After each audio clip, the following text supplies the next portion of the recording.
This is Digital Trends Live, and it is Friday, which means it's time for another edition of Tech Briefs. I'm Greg Nibler, of course, always joined by Ken Yeung, the technology editor for Flipboard, to bring you up to date as quick as possible on everything that's happened here in this last week. And there's a lot. I think, well, number one, hello, Ken. Hey, Greg. Nice to see you again. And as it was noted off air, you are not quarantined. You are still in your office. So that is good. The coronavirus hasn't gotten you yet, but it has taken down a number of conventions. And it just every day there's more and more. Just kind of recap some of them for this week. Google I/O canceled. GDC basically canceled. There's a bunch of other ones that are even smaller ones that are canceled. I mean, it's some that we already knew from last week. This week, that's constantly happening. And now South by Southwest in danger, not canceled as of right now, but a lot of companies pulling out from it.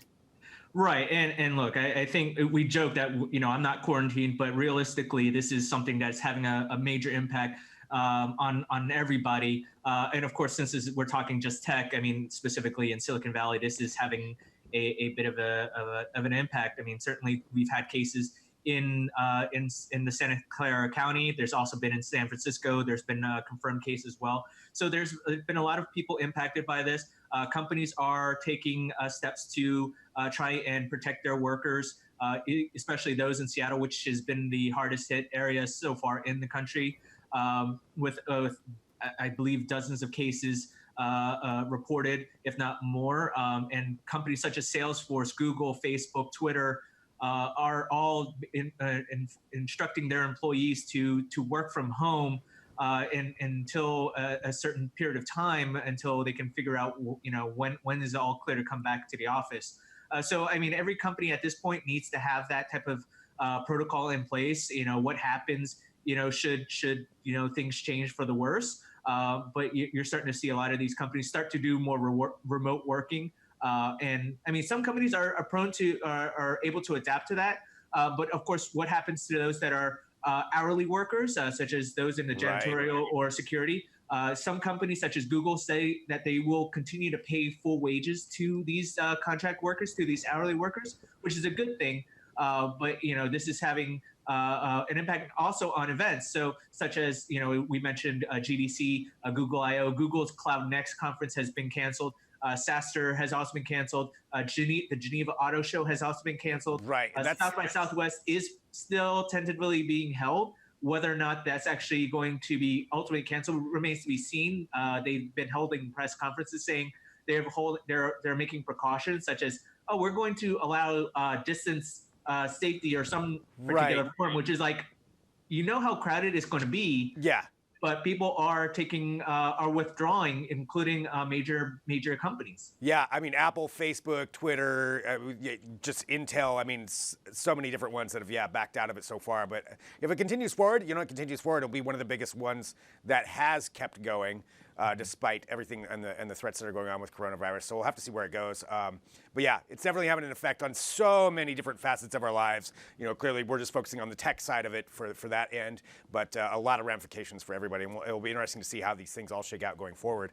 Going on from that, let's talk about something else. There was an Apple settlement this week for $500 million. Now, if you remember a couple of years ago, and probably a lot of us do, especially if you're an iPhone user, there were all these issues over people talking about how their iPhones were going a lot slower, working a lot slower, seemed throttled if they were older. And it turns out Apple was throttling them. Now, they were doing it in part because of some of the new software, and in coordination with the batteries of those older phones, it would cause them to possibly crash. That's why they said they were throttling it. But they didn't tell anybody they were doing that. They just went and did it. And they didn't give like a notification until it had already come out. And then by then, everybody was pretty upset about it, and kind of rightfully so, because it confirmed all of our worst fears about phones, is that the companies are throttling them.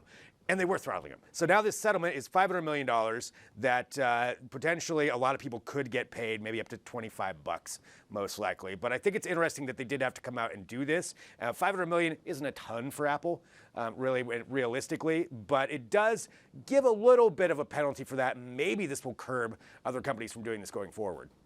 I think I don't necessarily know if it's going to curb anything. I mean, it's it's 500 million to Apple. I mean, look at what their revenue was in the last quarter, and it's like really they can make it up. Of course, in a normal quarter, they could easily make up that cost. And for $25, I mean, what are you gonna do with that? Are you going to basically go and buy an accessory for that? I was like, now I can buy a case for my new iPhone, you know.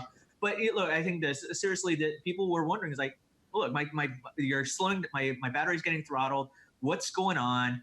Is this just a clever ploy by Apple to renew every 2? I mean, we all know, like we kind of jokingly say that all of our devices have a 2-year shelf life. You know, whether it's your Fitbit, whether your Apple Watch, your phone, or your computer. It's like, oh, okay, time for upgrade and get a new device every 2 years. And was this all part of the manufacturer spec?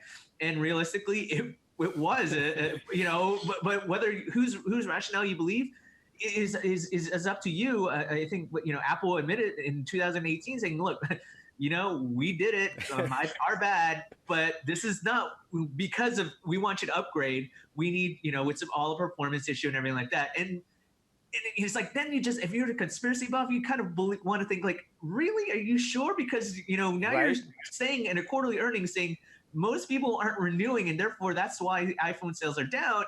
Look, who knows? That's all conspiracy. Right. Realistically, Apple's been caught. They've admitted defeat, or they admitted guilt. So therefore now, $500 million is going out. $9 million, I believe, of that is going to attorney fees. Yay, attorneys. $25 is going to those impacted, those with an iPhone 6, a 5 and 6, or 6 and 7, and an SE. So have fun with your $25. Right. Yeah, there's your $25 for it. Yep, we were throttling your phones. All your worst fears were true when it comes to that. Well, that's part of that settlement. Just a couple other things here that we want to get to. Another one being SpaceX. And another big announcement from them this week in this burgeoning field of space tourism, which is about ready to take off. And that's what we're talking about with this one. It's a partnership actually with Axiom Space. So Axiom's done some space tourism work before, but now they've partnered with SpaceX to send 4 private astronauts up to the International Space Station. And it's kind of a big, when this does happen, it'll be kind of a watershed moment because it's going to be a private space company taking up private astronauts to the International Space Station. So no national space programs being involved in it. And once this gets going, it's kind of the start of a whole series of planned space tourism events, but definitely an interesting one with this partnership between these two. Right, and if you look at all this private space companies, realistically, like SpaceX is going to dominate because they have, they're going to have about 10 passengers, tourists that they're going to be out in space, well beyond Virgin Galactic and Blue Origin, and they're going to be sending them further. I mean, look, in the past we've talked about, okay, they're going to send the fashion billionaire out to the moon and back. Now they're going to send people. Then they're going to send 3 additional tourists, or 3 or 4 additional tourists out into space at a higher altitude than anybody's ever been. And now they're going to send it to 3 tourists to the International Space Station for 10 days. This is actually a very monumentous occasion when if this actually happens. But realistically, let's not kid ourselves that this is not going to usher in like, hey, Greg, you and I, let's do tech briefs from space and like hop on the next flight. Because realistically, this is not going to be cheap. I mean, they're looking at $55 million per ticket at least. And of course, they're saying this could be like $10 to $20 million cheaper. Right. So, okay, so it's a discount. Don't undervalue us, Ken. Don't undervalue the value of tech briefs. I mean, I think clearly if SpaceX knows what they're doing, they want tech briefs from space. Exactly. Yeah. Exactly. I'm on board. I don't know. I mean, it's like but seriously though, it'll be a while before we actually start to see more mainstream consumers start to say, all right, you know what? We can't get away. I don't want to go to Tahoe. I want to go to the moon. It's very, very rich people are going to be doing this to start off with. But it's got to start somewhere, and it's always them that are going to get it. I know we need to get to a break, but before we do that, I do want to talk really quick just about the launch of a new streaming platform, and that is Flipboard TV. Ken, tell us about this. So Flipboard TV, we debuted it today. It was actually it was announced at Samsung Unpacked but last month, and so it's an exclusive for the Samsung Galaxy S20. And really, what this is it's bringing. If you're accustomed to using Flipboard, this is actually bringing the curation and the capabilities and discoverability of Flipboard, not just for articles, but specifically into videos.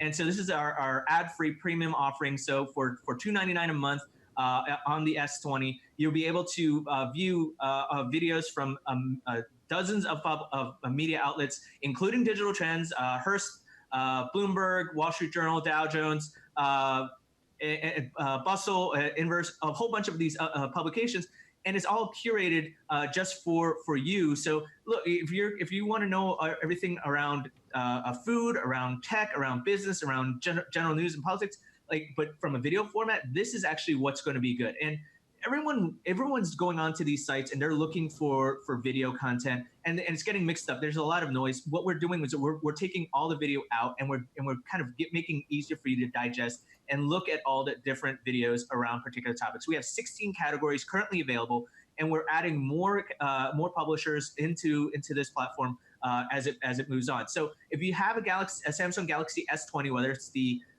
any of the versions of the S20, go ahead and try out the Flipboard TV experience. It's available. You can access it not only through Flipboard's app on Android, but also through Samsung Daily Card.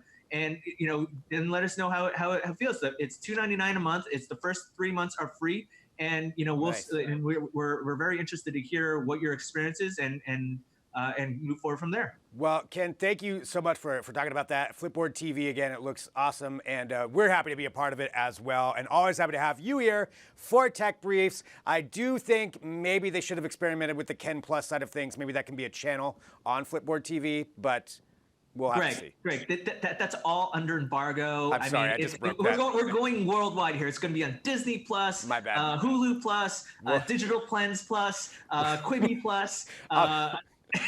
I'll get that deleted out of the archives. Ken, thank you so much. Thanks, appreciate it.